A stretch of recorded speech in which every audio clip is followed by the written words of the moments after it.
I'm going to start and tell you a little story, right?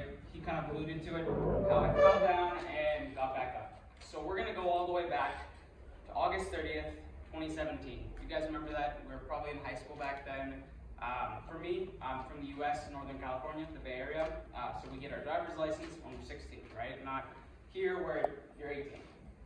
And on this day, it was my youngest brother's 10th birthday, okay? For that reason, I couldn't drive the car I normally drove because my mom was going to use it after school to bring all of his friends to a giant birthday party, a bunch of 10-year-olds having fun, right? So I was left with an SUV, smaller car, a fast car, and you guys all remember when we were teenagers, sometimes we made not the smartest decisions, took a little risk, maybe sometimes going a little too far, right? So I was speeding, and I was driving to school, and I went on this curvy road, ocean on one side, mountain on the other, and I was going to pick up my friend, drop him off at school. I made the decision to drive a little too fast. The speed limit, I'm not sure if you guys are familiar with miles per hour. Speed limit was 25 miles per hour, and I was going 35. Stupid stuff, right?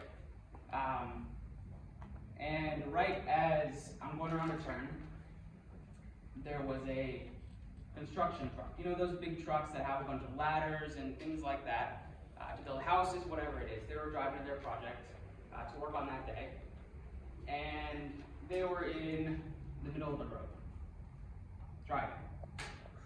So I go around this turn, driving too fast, and all of a sudden see this construction truck in the middle of the road and me going too fast. You guys are familiar with cars. When you're going too fast, it's harder to control the car. The brakes don't work as well. Some crazy stuff can happen. So if I was going the speed limit, 25 miles per hour, I could have just hit the brakes, waved to him, and we would have gone our separate ways, right? No big deal. But that's not exactly what happened. So I was left with a decision in that moment. And when things are going that fast, you don't have a lot of time. For example, you guys had your decision to come pick this university. That was probably, a few month-long decision. This decision was milliseconds. It was more of an instinct than a thought-through, calculated decision. The two options were, number one, hit the brakes, and pretty much guaranteed hit the guy in his car, kill him, kill myself, so a head-on collision, and my brother, who was 15 at the time. I was 17, he was 15. And nobody wants to choose the guaranteed death, right? That's just, no matter who you are, where you're from, your age, nobody wants that decision. The other decision, a more hopeful one, was turn to the right to avoid the truck, avoid the head-on collision, and in my instinct, that was the one that I chose. And successfully, my brother and I, we avoided the truck, but to our right, there was no road. There was an 80-foot, or in Spain you say 25-meter cliff. So I'm like, all right, this is better than death, let's hope we survive, kind of thing. Even the little chances we have of surviving this are better than the other option. So we go off the cliff, and guys, cars don't fly, right? So car flips 6 times going down the cliff, and raise your hand if you guys have siblings. Okay, a lot of you guys do. Okay. So I was lucky, very lucky, that my brother, he was sitting 1 foot away from me, nothing physical happened to him. Of course, it's a tough experience to go through when you remember all that and you remember an experience like that. But physically, he had nothing but a few scratches. But me, sitting just 1 foot from him, I broke my neck, my back, my wrist, my elbow, my collarbone, and I had something called a traumatic brain injury. Traumatic brain injuries are like fingerprints in the sense of each one is unique, right? You can break an arm if you break an arm and you break an arm, you guys both broke your arm. They're relatively similar things, right? Traumatic brain injuries are totally different. They got a lot of different impacts. For some people, they're small. Like if you guys have been playing football, soccer, maybe you guys have fallen down or someone's hit you hard and you got a concussion. That is a small version of a traumatic brain injury. And from that, I was in a coma for 1 week. And I'm going to show you guys a little bit what the accident looked like at the bottom of this lift. So at the end of flipping 6 times, 25 meters down, we land on top of a house. I was in the driver's seat, which is the one that's closer to us that you can see, so the extraction was a little bit harder. It took them about 45 minutes to get me out of the car. For my brother, he was out in 10 minutes and he was all good. This is where it left me. In the coma, with the breathing tube, making air go in and out for me, feeding tube, and then you can see that thing that is around my head. Have any of you guys ever broken a bone? Raise your hand if you've broken a bone before. Got one, two, a few of you guys. Okay. So you know when you break a bone, you wear a cast.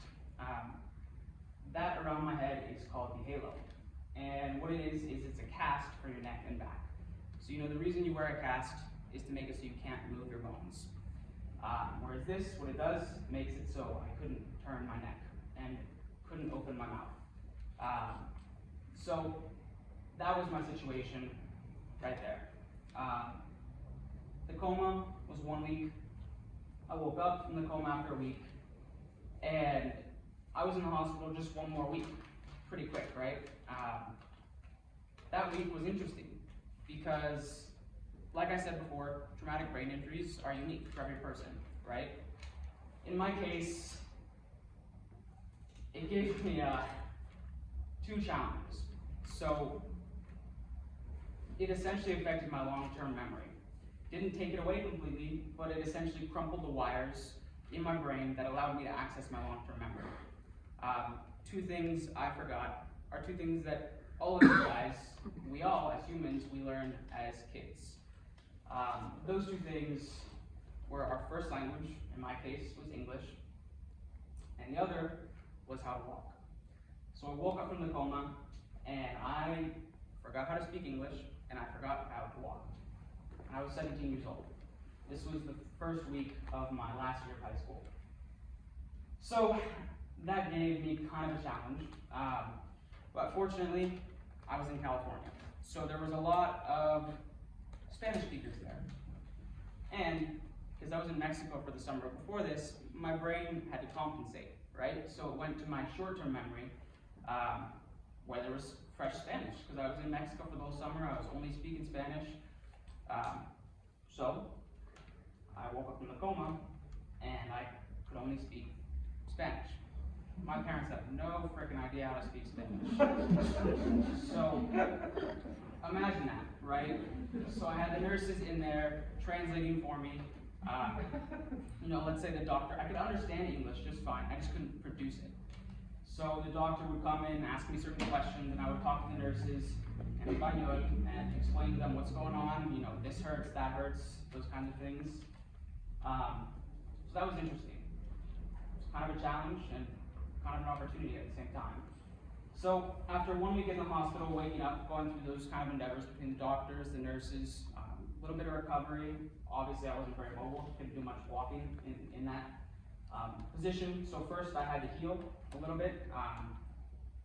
Because I was 17, I was still growing, and my bones were healing super, super quickly. So they told my mom actually, Ryan is going to be in the hospital for about a month.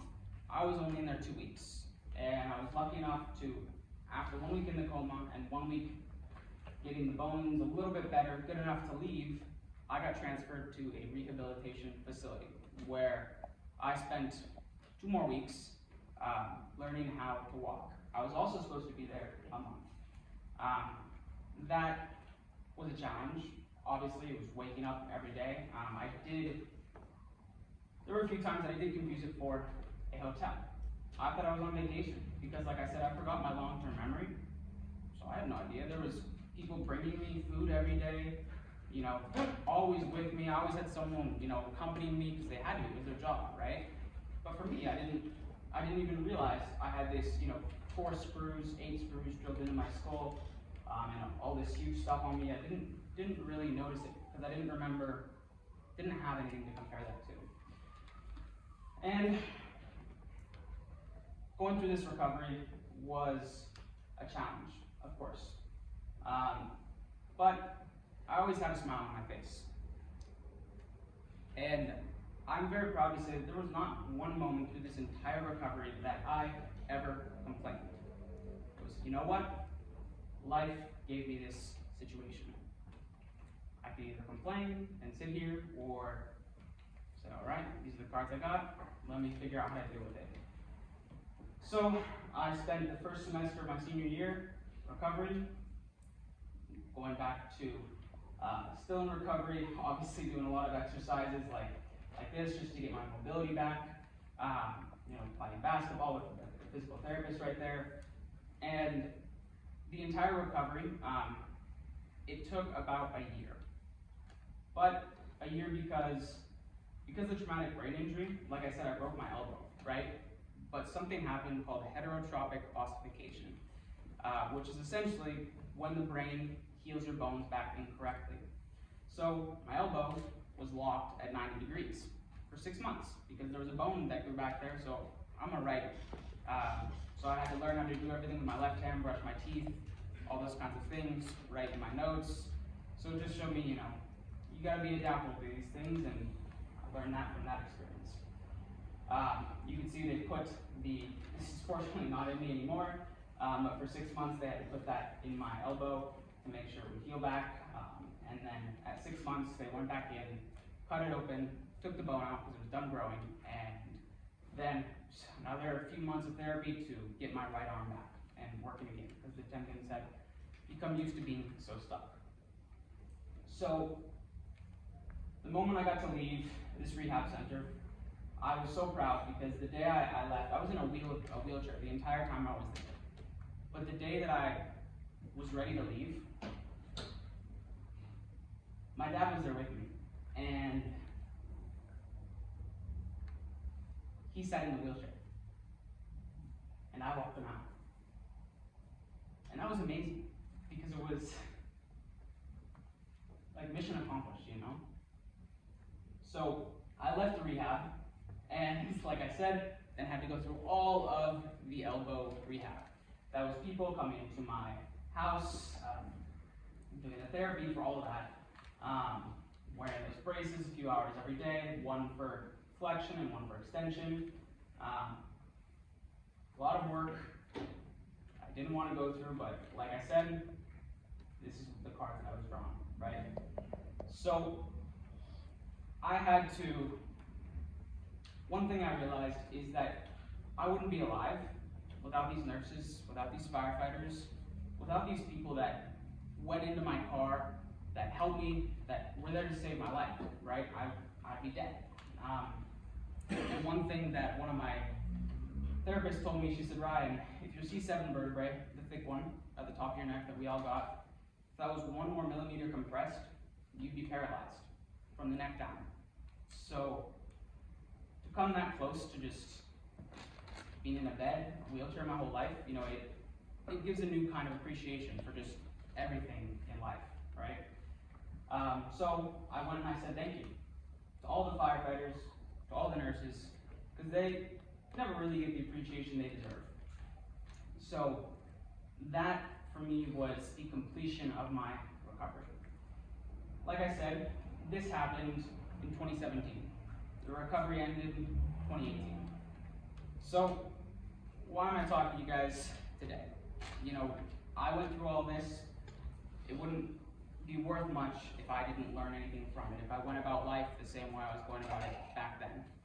So the one thing that I learned at that time was really, like I mentioned, the perspective that I had of, all right, these are the cards I'm drawing. It took me totally out of school. I was homeschooled, I was choosing my own classes, which is not really normal for that age. Life really became mine. And what I learned was you guys are here, this is a business school, is that right? Okay, so you guys are all familiar with what a CEO is. Pretty basic, but you guys are very familiar with that.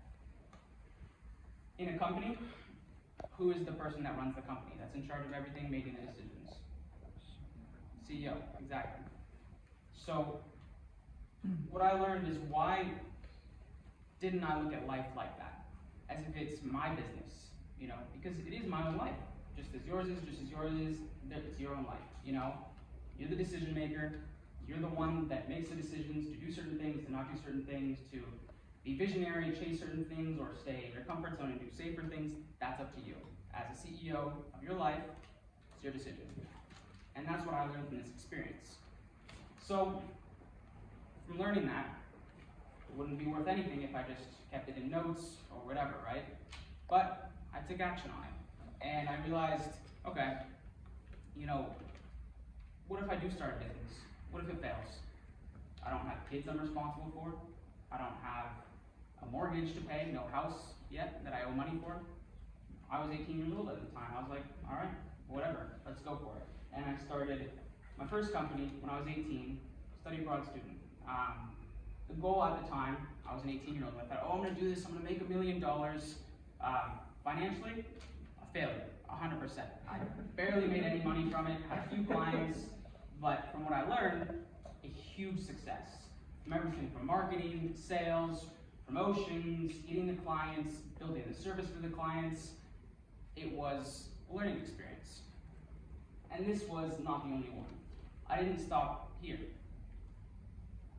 Through this, I realized, okay, business experts these days, they want to look for these kids that are different for the internships, right? And so I realized, okay, I just started this one business, it was a total failure, but when I had interviews for internships, these experts, they wanted me. These businessmen, they wanted me for internships. So I just thought, okay, I don't get paid anything, but that's okay. At that time, I was 19, still on my parents' dollar. They were paying for everything for me, food, rent, tuition, all that kind of stuff, right? So just banging out the internships, doing one after another, 5 different ones, from real estate to coaching to tech. I tried it all, right? And then I thought, okay, why don't I make another company? And this one, I realized, okay, especially being in Madrid, I was distracted. The clubs, you know, the parties, those kinds of things, and I realized when it's my own company, there are times when I know I gotta be on a sales call at 9 p.m. on a Friday night, but there's the discoteca, and it's like, I wanna go there too, you know? So I realized I had another friend who was also an entrepreneur, and he had a similar problem, keeping himself accountable. So we had the idea, why don't we create an environment for all these student entrepreneurs to live in, so we don't have as much temptation to not be accountable to yourself, right? And again, financial success? No, not at all. Absolute financial failure, barely made any money, but from what I learned from it and the opportunities that I got from it, total success and 100% worth it. So from there, learned one really cool thing, which was how to get an internship as a student without any experience over LinkedIn. DMing a bunch of people, how to run yourself on the calls with those. And one of the people who was the first client of this company, he got an internship at FMG Group, which is Formula One Management. He is an intern for the company that partners the advertisers and puts the names on the cars. And that was the first one with NetRise. Then we had another guy, he was from England, like Dan, and we got him as a client, right? And we had no idea if this would work for other people, if it was scalable, but we realized, okay, let's just try it. It could be a huge failure, he might pay for this, but whatever. Through his service, through the teachings we had with him, it was about a 6-week course we gave him, he ended up getting recruited to a networking conference at 20 years old in Greece with 30 people that have a multi-million-dollar net worth. And he was the event organizer. He got that through this method.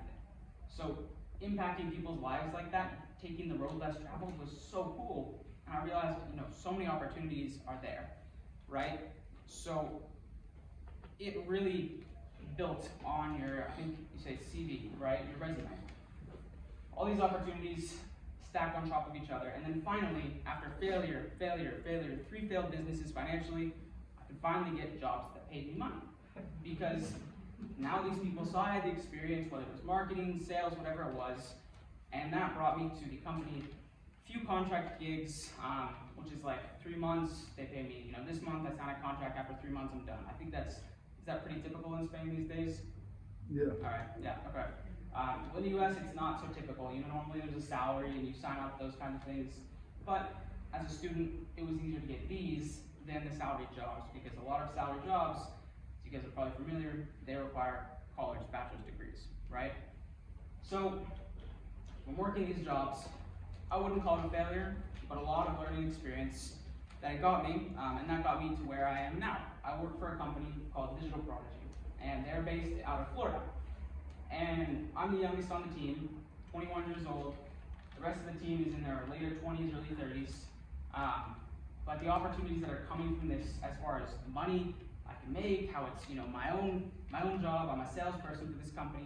We sell mobile app development, so we approach businesses that don't have mobile applications, and we build them for them, right? So great money, pays well, impacts people. I love it, I love it.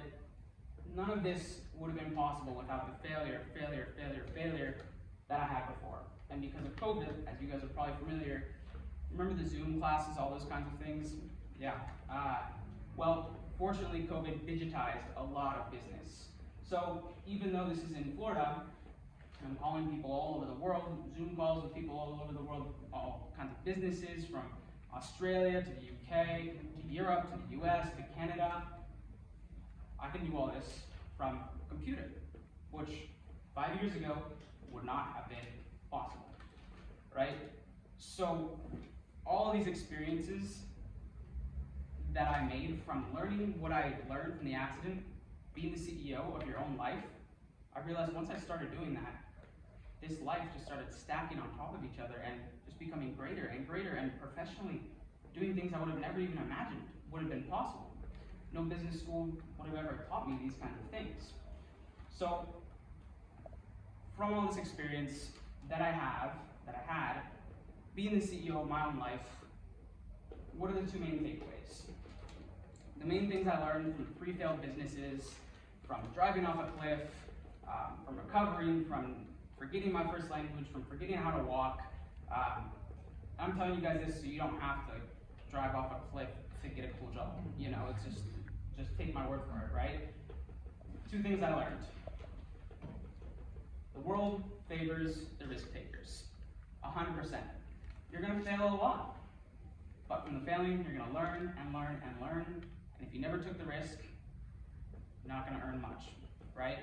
So from taking this risk, whether it's big investments, you earn big, think of all the people that took risks. Steve Jobs, Mark Zuckerberg, Elon Musk, all these top-level global entrepreneurs. We can see that the world favors these risk takers. And one thing I realized through all this, the second takeaway, being that if I never believed in myself and just thought, you know what, I'm going to do this. It could be an absolute failure, but it could also be really cool. If I didn't believe in myself, none of this would have happened, right? Even though these things, they might seem so distant in the future. For example, saying, oh yeah, in 3 months, I'm gonna be making $10,000 a month, whatever it is, setting these financial goals, that when you set these goals, they seem like dreams that are totally untangible. But once you set the goal, you can break it up into different steps to achieve that goal. And so what I achieved, what I learned, is that the higher you believe, the higher you achieve. If you never even think of having a huge company one day, or just trying to figure out something, you never believe it's possible, it's never gonna happen. You gotta start with the belief, because at the core of every huge business that's successful today, no matter how old they are, it all started just a belief. So those are the 2 messages I want to leave you guys with, and I want to open up the floor to any Q&A you guys have after knowing and hearing that story.